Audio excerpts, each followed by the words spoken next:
Welcome all. Today we are going to resume the reading of the text My Own True Family, a poem from the second summative syllabus of class 10. আমরা ইতিমধ্যেই কবিতার title, বিষয়বস্তু, লেখক পরিচিতি এবং প্রথম 4টে প্যারা পড়েছি। আজকে আমরা 5th প্যারা থেকে শুরু করব। 5th প্যারা থেকে শুরু করার আগে আমরা কবিতাটা হালকা করে একবার দেখে নিই কী পড়েছি এখনও পর্যন্ত।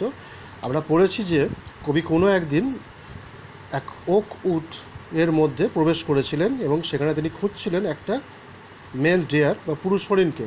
সেখানে তার সাথে দেখা হয়েছিল এক বৃদ্ধা মহিলার, যে তাকে বলেছিল যে তার ব্যাগের মধ্যে তার কবির সমস্ত সিক্রেট আছে। তারপরে যখন সে তার ব্যাগটা খুলেছিল, কবি দুবার জেগে উঠেছিল এবং নিজেকে পেয়েছিল একদল স্টিয়ারিং ট্রাইবের দ্বারা সারাউন্ডেড। ওই স্টিয়ারিং ট্রাইব এক দৃষ্টিতে তাকিয়ে থাকা উপজাতি তাকে বলেছিল যে আমরা হচ্ছি তোমার প্রকৃত ফ্যামিলি এবং আমরা হচ্ছি ওক ট্রি। আমাদেরকে যখন কেটে ফেলা হয় তখন তুমি তার প্রতি কোনো গুরুত্ব আরোপ করো না। এখন তোমাকে একটা প্রতিজ্ঞা করতে হবে, যদি প্রতিজ্ঞা না করো তাহলে তুমি মারা যাবে। প্রতিজ্ঞাটা হলো যে যখনই কোনো একটা ওক গাছকে কাটা হবে তখন তুমি আরও 2টো ওক গাছ লাগাবে। যদি তুমি এই প্রতিজ্ঞাটি না করো, শপথটি না নাও, তাহলে একই সাথে সাথে প্রথমে তোমাকে কী করা হবে, রিঙ্কেল করা হবে। ওক গাছের বার্কের দ্বারা তোমাকে চাবুকের মতো করে মারা হবে বা তোমার গায়ে দাগ ফেলে দেওয়া হবে এবং তারপরে আমাদের মধ্যেই, ওক গাছের মধ্যেই তোমাকে রুটেড করে দেওয়া হবে, পুঁতে দেওয়া হবে। তো এসো এরপরে আমরা দেখি এরপরে কী হলো। এরপরে লাস্ট প্যারাতে আমরা যেটা পড়বো সেটা হচ্ছে this was my dream beneath the বাউ।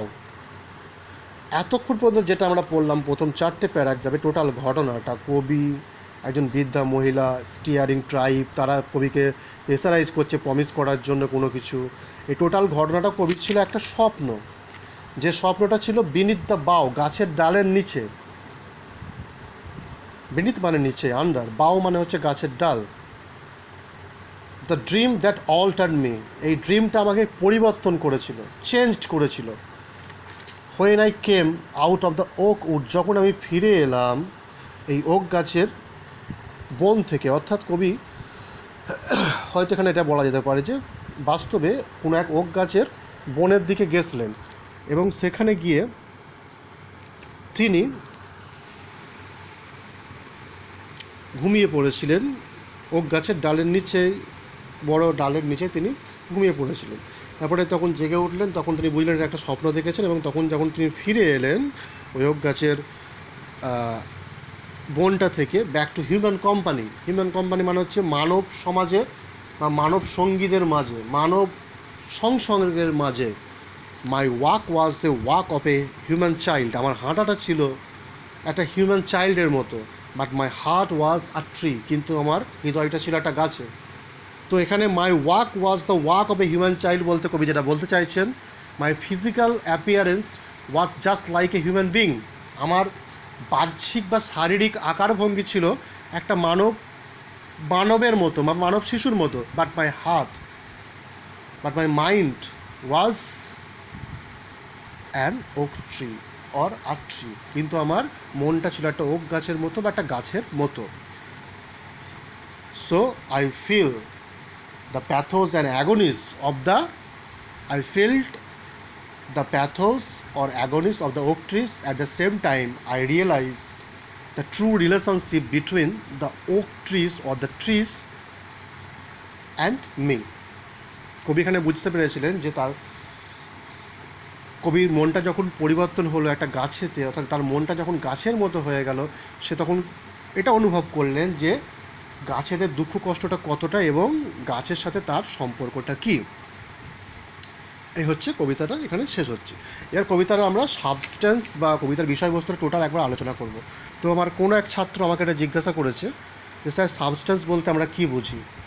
সাবস্টেন্স বলতে আমি এক্ষুনি ডিসকাস করব, তার আগে বলে দিই সাবস্টেন্স কী জিনিস। সাবস্টেন্স হচ্ছে একটা কবিতার ওয়ার্ড টু ওয়ার্ড মিনিং, প্রত্যেকটা শব্দের মানে জেনে নেওয়া, কবিতাটা কী বলতে চাইছে, অর্থগত দিক কী, একই সাথে কবিতার থিম ওপরে যেটা রয়েছে, বিষয়বস্তু, এবং কবিতার মধ্য দিয়ে লেখক কী বলতে চাইছে সেটা।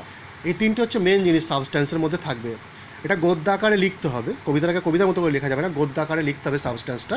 কবিতার ওয়ার্ড টু ওয়ার্ড মিনিং, বিষয়বস্তু এবং লেখকের ইন্টেনশনটা কী, এরপরে যেটা থাকবে সেটা হচ্ছে কবিতার মধ্যে কোনো ফিগার অফ স্পিচ বা রেটোরিক্স যদি ব্যবহার করা হয় সেটাকে অ্যাড করে দেওয়া সাবস্ট্যান্সের মধ্যে।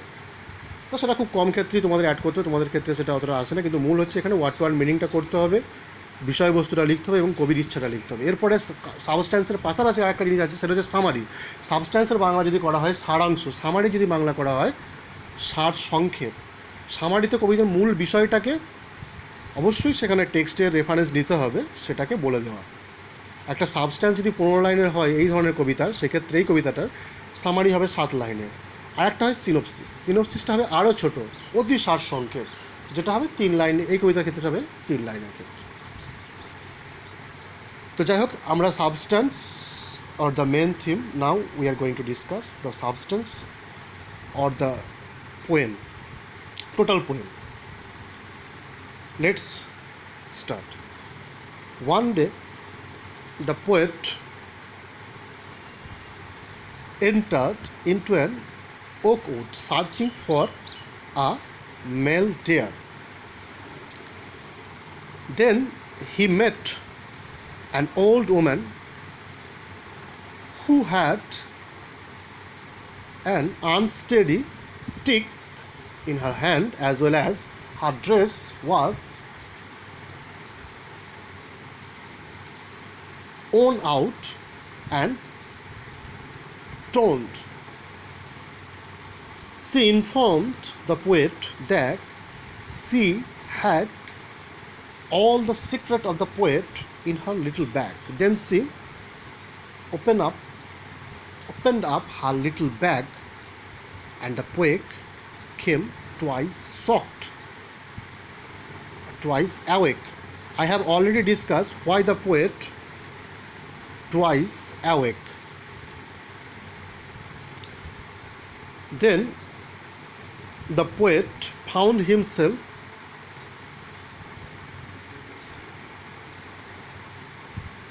being surrounded by a staring tribe who told him that they were the real family of the poet and they were the oak trees. They also lamented to the poet that they were cut down, but the poet did not give any attention to them. So now they need,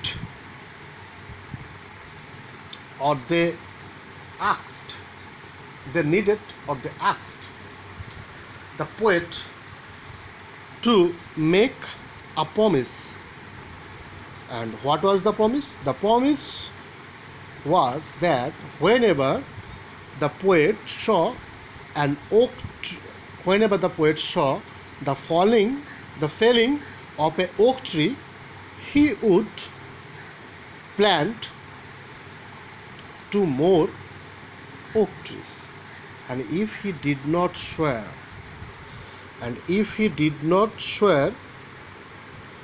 then the black bark of the oak tree will wrinkle over him and rooted him among them. Then in the last portion today we have read, the total incident was just a dream which the poet had beneath the bough or beneath the branches of a oak tree.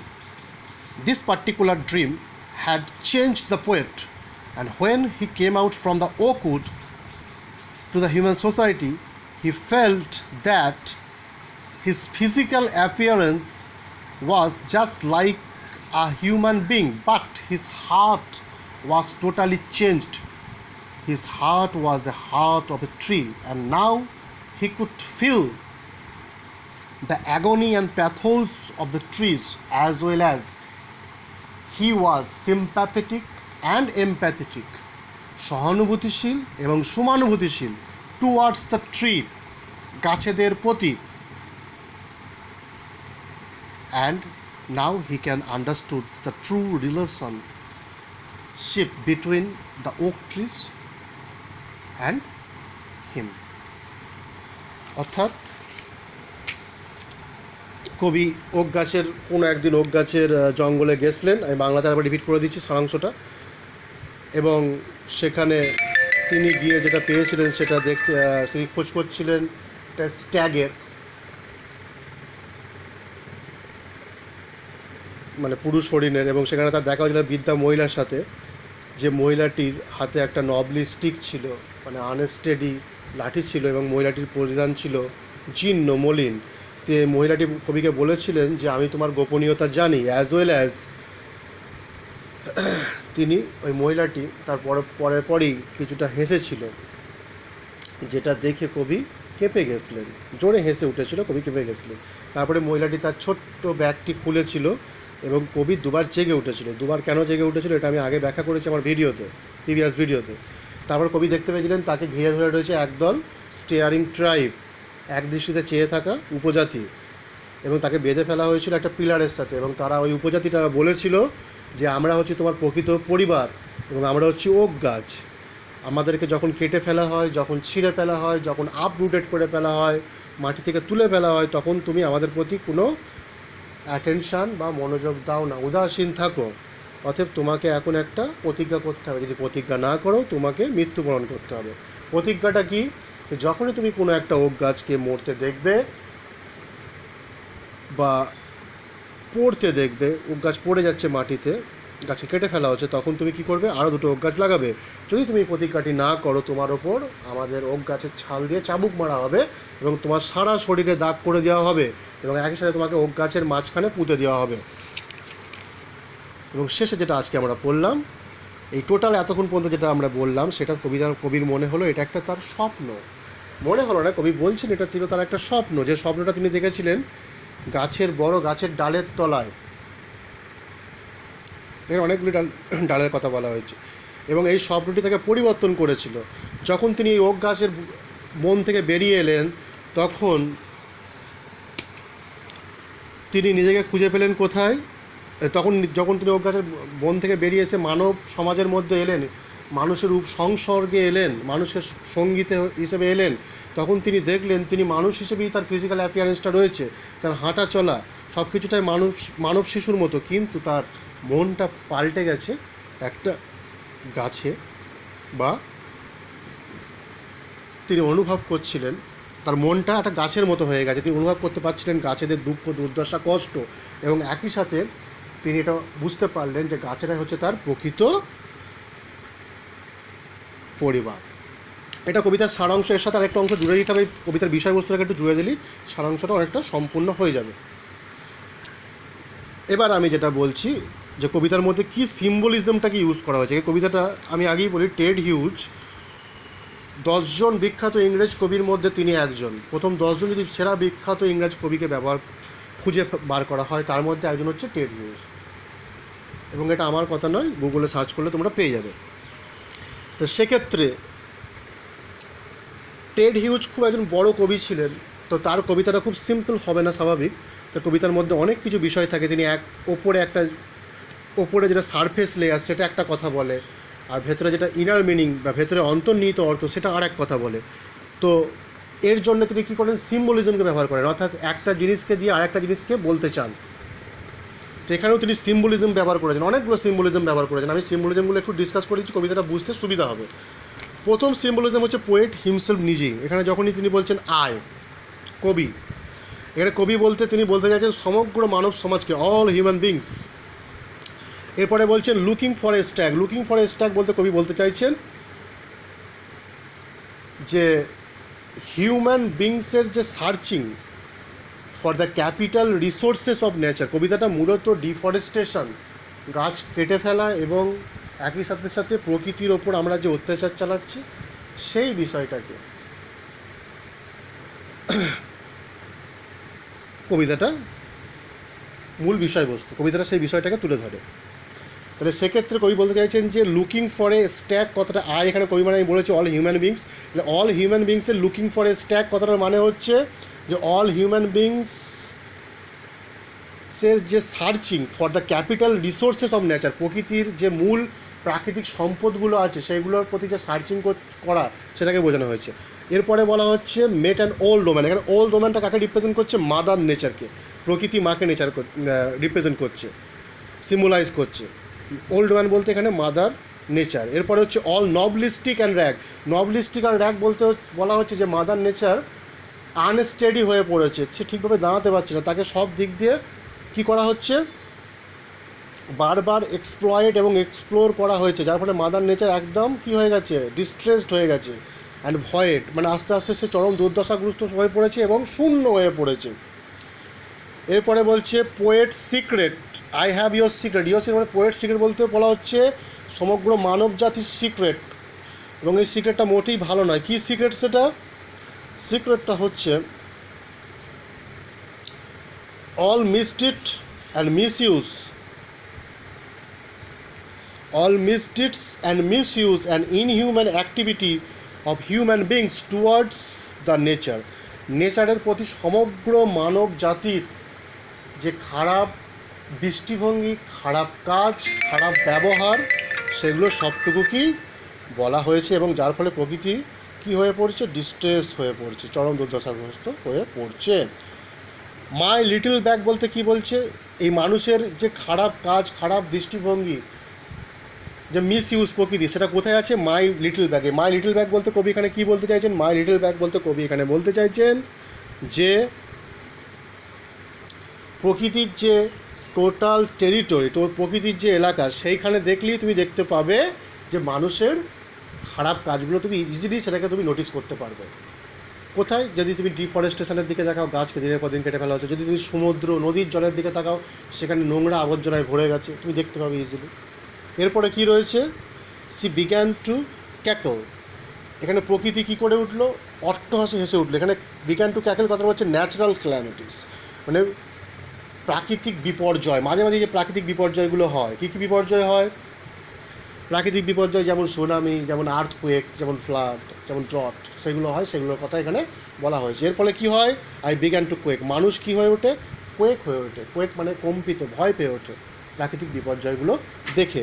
এরপরে আরেকটা কী symbolism রয়েছে, যেটা মূল symbolism বলতে বলা যেতে পারে, যে ওক ট্রিজ। এখানে ওক ট্রিজ সমগ্র ট্রিজকে রিপ্রেজেন্ট করছে, সমগ্র গাছেদেরকে রিপ্রেজেন্ট করছে। আর এখানে লাস্ট লাইনে যেটা, লাস্ট একটু আগে এখানে যেটা রয়েছে, you do not blink an eye, এটাকে সিম্বলিজম ঠিক বলা যাবে না, সরাসরি ওয়ার্ড টু ওয়ার্ড মিনিং বা এটা ইনার মিনিং যদি ধরা হয়, তাহলে সেক্ষেত্রে আমরা পাবো that human beings do not pay any attention to the distress and the pathos and agonies of the trees. যে গাছেদের খারাপ অবস্থা এবং তাদের দুঃখ কষ্টে মানুষ কোনো রকম অ্যাটেনশান বা কোনো রকম সহানুভূতিশীল নয়, এই কথাগুলো কি বলা হয়েছে।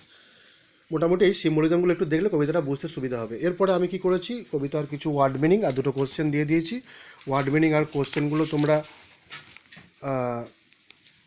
দেখে নাও, ওয়ার্ড মিনিংগুলো আর কোশ্চেনগুলো দেখে নাও। কোশ্চেনগুলো আগামীকাল রাত 9টার মধ্যে আমাদের হোয়াটসঅ্যাপ গ্রুপে পাঠিয়ে দেবে। Thank you.